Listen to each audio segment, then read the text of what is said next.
Greetings and welcome once again to my new calculus channel. My name is John Gabriel. Today I'm going to be discussing a certain comment made by one of my viewers. So let me begin. Now, in the comment, we see that he says, what is your opinion on the rest of the fields of academic mathematics? And as in what they teach after a student is done with learning calculus, maybe linear algebra, and so on. And I want to start learning how to be really good at math, real math. Now, the problem here, by the way, people, the problem here is that, the Bourbaki group, who were those 40 French math academics, they were non-mathematicians, they decided they were sitting around and asking themselves, well, hey guys, we don't understand these things. For example, what is the theory behind number? What is the theory behind arithmetic? They didn't even know which came first. By the way, arithmetic came before number.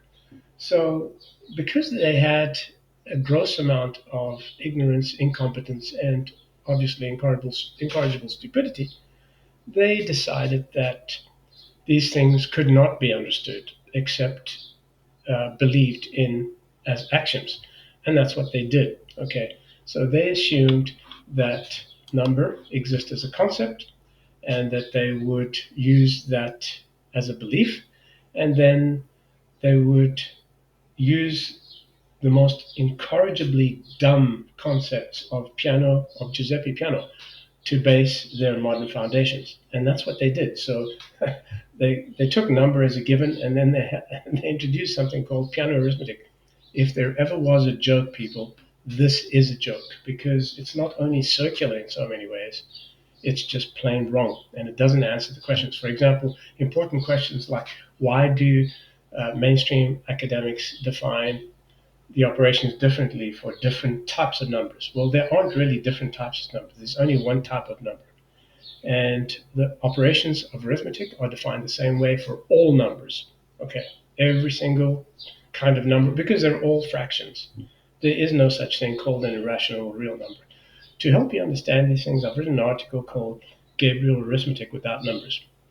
Arithmetic came long before number. Okay, so the Bourbaki morons who took a sledgehammer to the only source of knowledge that could help them didn't understand these things. So your first step in learning real mathematics is to learn where arithmetic comes from and how to derive it and how to understand it. And then, of course, you need a systematic and valid method to derive number from some kind of magnitude, such as a line segment, mass, etc. To be quite frank with you, line segment is the easiest. That's why the ancient Greeks chose it. So that's pretty much it. I want to encourage you to study the articles that I'm going to place in the detail section, and hopefully, if my eyesight permits and my eye issues allow me, I shall continue to produce many videos and to try and help you to understand mathematics much better than you ever have, and that your mainstream educators were able to teach you. So I'm John Gabriel, and this is the new Calculus channel. Until next time, goodbye.